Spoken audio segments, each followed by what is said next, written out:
Muy bien amigos, regresamos con más Mundo IP. En el bloque pasado hablamos del conflicto en Medio Oriente, de la guerra en Ucrania, y en este quisiera comenzar en Estados Unidos, porque continúan las reacciones a la victoria de Donald Trump, que dejó al Partido Demócrata en crisis y buscando culpables. La expresidenta de la Cámara de Representantes, Nancy Pelosi, apuntó contra el actual mandatario por el fracaso, declarando que Joe Biden tendría que haber renunciado antes a su candidatura, porque hubiera dado la oportunidad de que se presentaran otros candidatos y de que el electorado demócrata eligiera en una primaria, considerando que Kamala Harris podría haber salido fortalecida. Por su parte, el líder del ala izquierdista del partido, Bernie Sanders, dijo que los demócratas habían abandonado a la clase trabajadora para centrarse en la defensa de cuestiones identitarias, una afirmación que Pelosi dijo que no compartía. Asimismo, Biden también salió a hablar, adelantando que garantizaba que la transición iba a ser pacífica y ordenada, y llamó a acabar con el debate sobre la solidez del sistema electoral, afirmando que era justo, honesto y transparente. Además, pidió bajar la temperatura de la política estadounidense y dejar de considerarse adversarios para verse como compatriotas, aunque está buscando blindar cuestiones clave para que el republicano no pueda modificarlas, como el apoyo a Ucrania, enviando toda la ayuda que ha sido aprobada, la protección del medio ambiente, aunque se da por hecho que Trump se va a retirar del Acuerdo de París, y la reconstrucción de infraestructura. Mientras tanto, el futuro gobierno republicano va tomando forma y el presidente electo anunció que su jefa de gabinete sería Susie Wiles, que lideraba la estrategia de su campaña y que se convertirá en la primera mujer en ocupar uno de los cargos más importantes. Yesterday, I spoke with President-elect Trump. El presidente de Estados Unidos, Joe Biden, aseguró el jueves que garantizará una transición pacífica y ordenada en el país, luego del triunfo en las elecciones del republicano Donald Trump. En un discurso a la nación desde la Casa Blanca, llamó además a los estadounidenses a rebajar la temperatura política tras la arrolladora victoria electoral de Trump. Algo que esperamos poder hacer, independientemente de a quién hayan votado, es vernos unos a otros no como adversarios, sino como compatriotas. Bajar la temperatura. También espero que podamos acabar con la cuestión de la integridad del sistema electoral estadounidense. Es honesto, es justo y es transparente. Trump ganó la Casa Blanca al conseguir 295 votos electorales, muy por encima de los 270 necesarios para derrotar a la vicepresidenta demócrata Kamala Harris. Según las últimas proyecciones de los medios estadounidenses, Trump obtuvo más de la mitad de los 50 estados del país, entre ellos Georgia, Pensilvania, Michigan y Wisconsin, que en la última elección se habían inclinado por los demócratas. Comienzan a conocerse los nombres del próximo gobierno de Estados Unidos. El presidente electo Donald Trump designó el jueves a Susie Wiles como jefa de gabinete de la Casa Blanca. El republicano definió a quien hasta ahora era su directora de campaña como una persona dura, inteligente, innovadora y universalmente admirada y respetada. También destacó que será la primera jefa de gabinete en la historia del país. Y poco después nombró al dueño de Tesla y de la red social X, Elon Musk, al frente del nuevo Departamento de Eficiencia Gubernamental, un cargo que ocupará junto al ex candidato Vivek Ramaswamy. Trump afirmó que juntos allanarían el camino para que su administración desmantelara la burocracia, eliminara las regulaciones excesivas, recortara los gastos innecesarios y reestructurara las agencias federales. A su vez, Musk sostuvo que el cambio drástico enviaría ondas de choque a través de todos los involucrados en el despilfarro y le daría al Estado un enfoque empresarial. Por otra parte, Trump anunció a Thomas Homan para que tome el control de la frontera y lleve a cabo la mayor deportación de migrantes de la historia de Estados Unidos. Homan ya estuvo a cargo del Servicio de Inmigración y Control de Aduanas y ha generado polémica con la política de separación de familias, en la que separaba a los niños de sus padres para disuadirlos de entrar en el país, aunque ahora dijo que deportará a las familias enteras. Y Homan deberá trabajar con la gobernadora de Dakota del Sur, Kristi Noem, que fue nombrada al frente del Departamento de Seguridad Nacional. Por otra parte, la diputada republicana Elise Stefanik, conocida por su fuerte respaldo a Israel y sus críticas a Naciones Unidas, será puesta como embajadora ante el organismo y el exgobernador de Arkansas, Mike Huckabee, defensor de la anexión de Cisjordania por parte de Israel y con conexiones con los colonos judíos, será embajador en este país.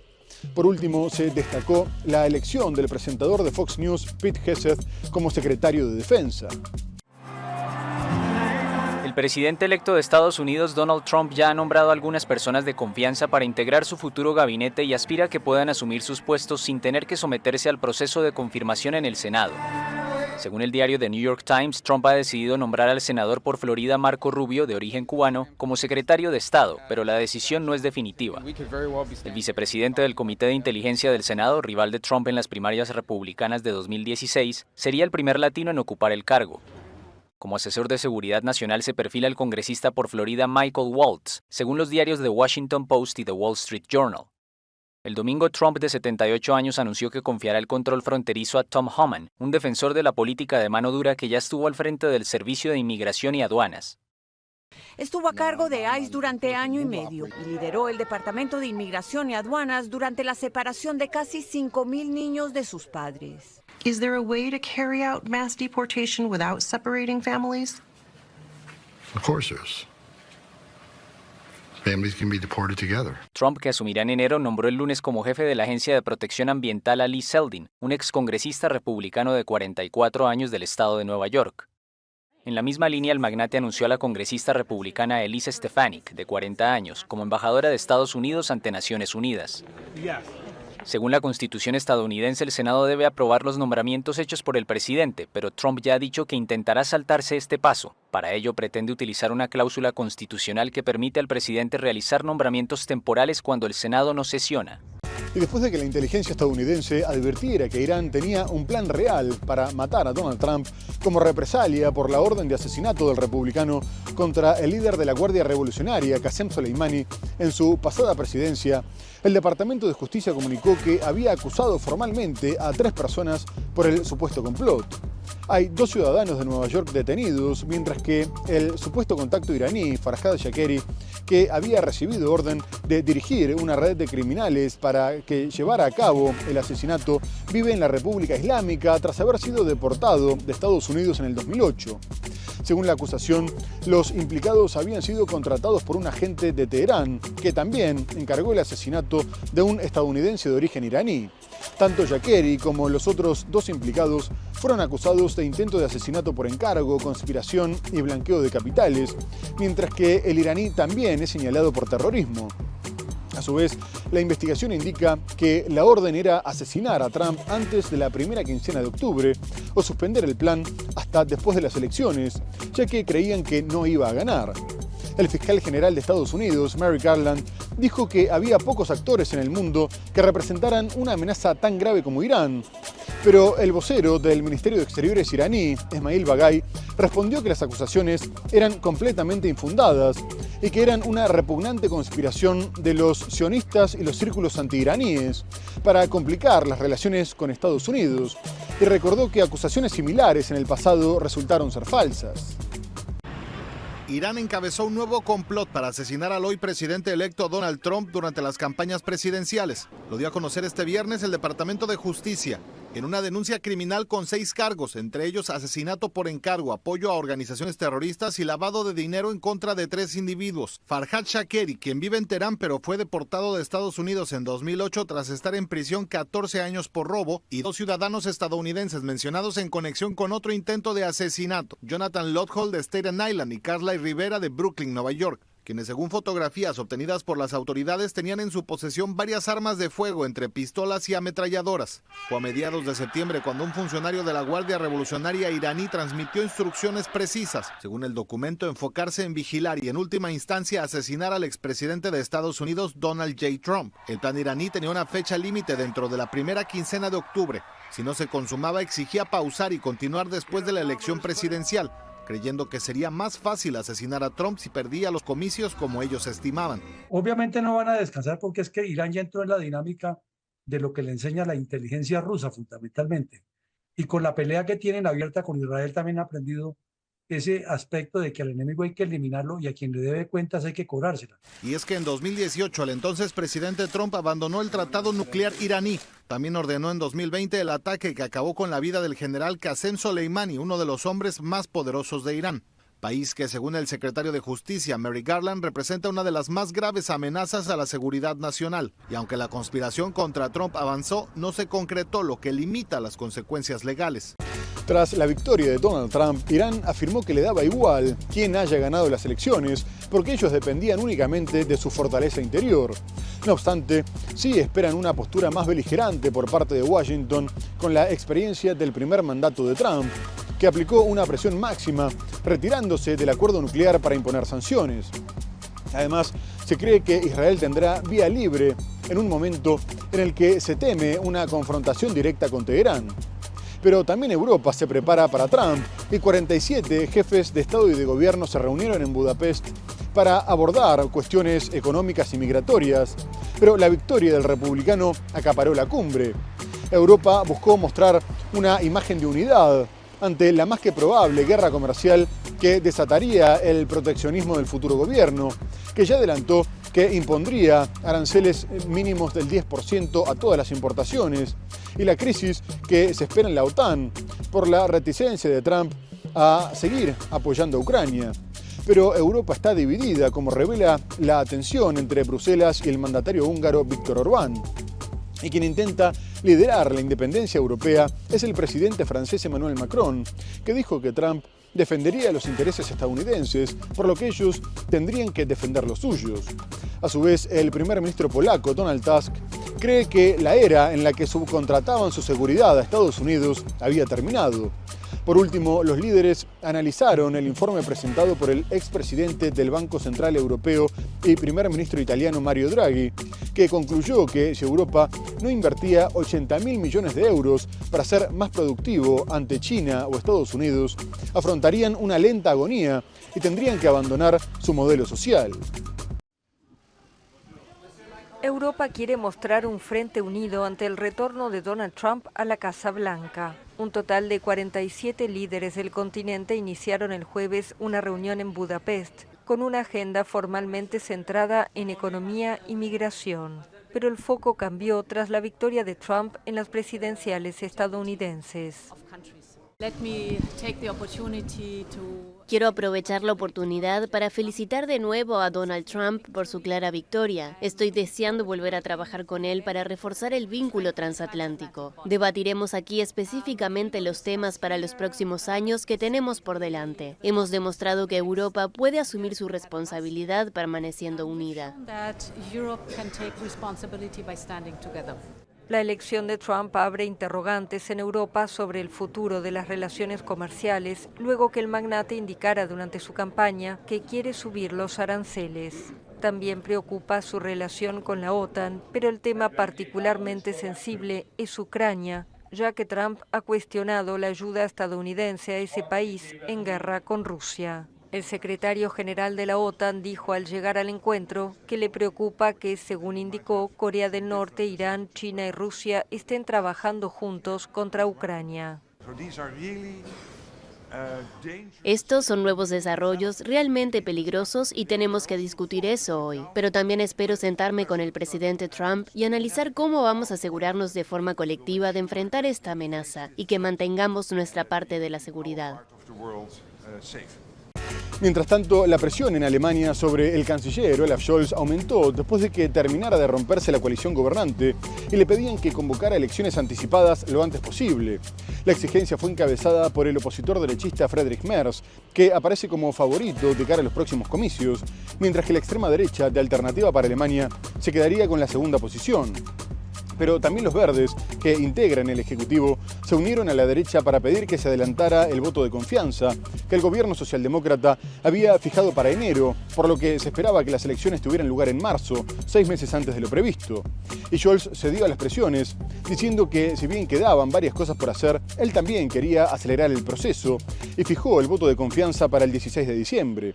A su vez, varios diputados de su partido también lo presionan para que retire su candidatura, ya que tiene bajos índices de popularidad, y piden que sea reemplazado por el ministro de Defensa Boris Pistorius. La caída del gobierno de coalición se produjo tras meses de tensión por el presupuesto presentado por el líder del Partido Liberal, Christian Lindner, que contaba con la oposición de sus socios, y Scholz lo terminó destituyendo, acusándolo de bloquear ayudas a Ucrania y de buscar el colapso. A su vez, los verdes también apuntaron contra Lindner porque su postura dejaba sola a Ucrania y beneficiaba a Rusia, mientras que este los acusó de no tomarse en serio los problemas de la industria y las preocupaciones de los ciudadanos y abogó por recortar prestaciones sociales para no aumentar la deuda.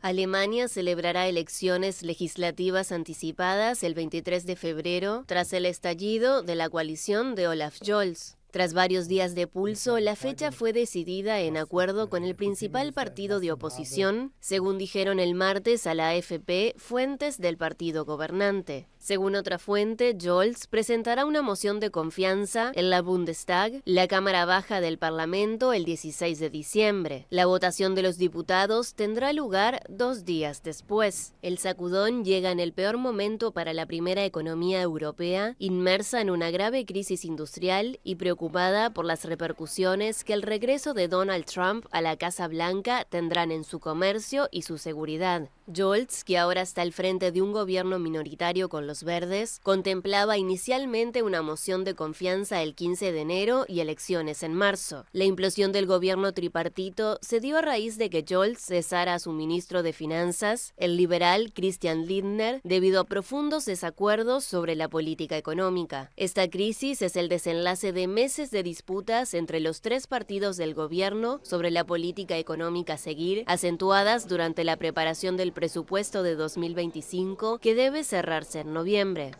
Scholz esperaba retrasar el proceso hasta principios del próximo año, argumentando que aún queda trabajo por hacer. Pero el líder de la oposición cristiano-demócrata, Friedrich Merz, exige elecciones lo antes posible. Pretende convertirse en canciller, ya que su partido ocupa un lugar destacado en las encuestas.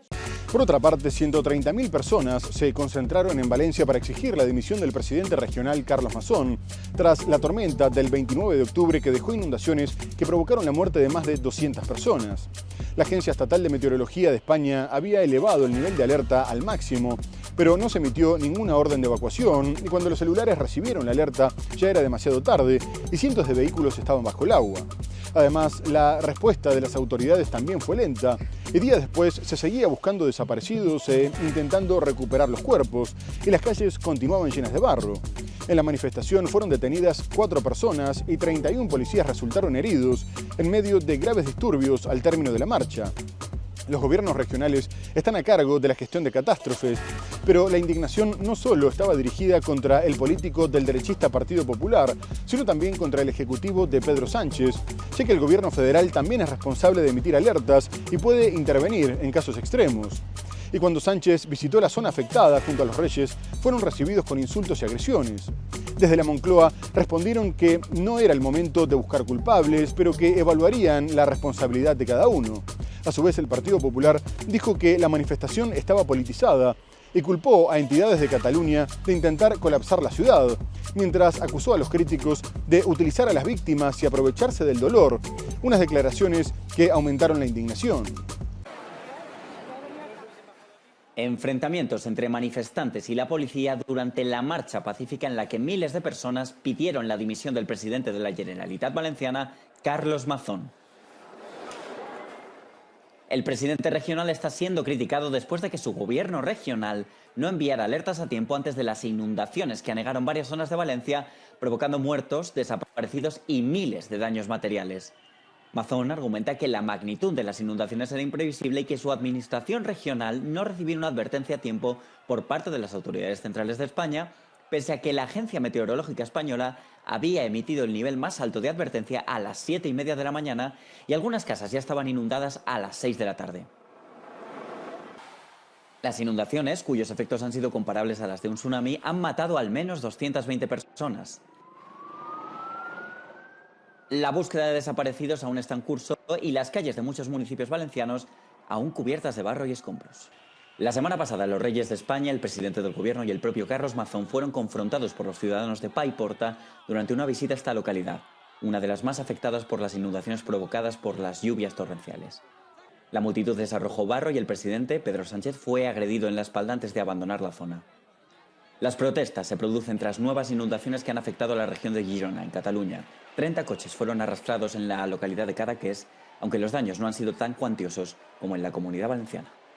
Y quisiera terminar en Ecuador, que continúa en medio de una fuerte crisis política después de que el mandatario Daniel Noboa designara a la secretaria de Planificación, Soria Moya, como vicepresidenta interina para reemplazar a María Verónica Abad tras meses de tensiones y después de que el Ministerio de Trabajo la suspendiera del cargo sin goce de sueldo por 150 días por abandono injustificado de sus funciones, ya que no se presentó en Ankara, a donde tenía que ir como parte de su labor como embajadora en Israel. A su vez, la vicepresidenta denunció un golpe de Estado encubierto y aseguró que el presidente se comportaba como en una dictadura. Poco antes, Abad había fundamentado ante el Tribunal Contencioso Electoral su denuncia por violencia política de género contra Noboa y otros funcionarios, presentada meses antes por 8 supuestas agresiones para impedirle su ejercicio de la función pública, destacando que la ley considera grave el intento de acotar, suspender, impedir o restringir la participación de las mujeres en política. El gobierno estaba buscando su renuncia antes de que tuviera que reemplazar a Noboa, ya que está obligado a tomar licencia para hacer campaña para las elecciones del 2025. Y todo esto mientras la ola de violencia afecta a los próximos comicios, ya que el candidato izquierdista Pedro Granja, uno de los 16 que pelean por la presidencia, tuvo que renunciar a hacer campaña pública tras recibir amenazas de muerte y ataques contra su familia y compañeros del partido. Previamente, el candidato derechista Jan Topic también había sido amenazado. Armas que hoy les entregamos. El presidente de Ecuador designó el lunes a su ministra de Planificación, Soria Moya, como vicepresidenta interina. Daniel Noboa tomó la inusual decisión luego de que su gobierno suspendiera por 5 meses a su actual vicepresidenta, Verónica Abad, con quien sostiene una tensa relación.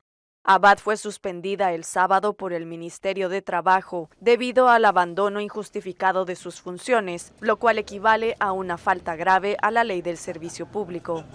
En septiembre, Abad, que se desempeñaba como embajadora en Israel, recibió la orden de trasladarse a Turquía por seguridad en medio de una escalada en la guerra, pero Abad tardó 5 días en instalarse en Ankara.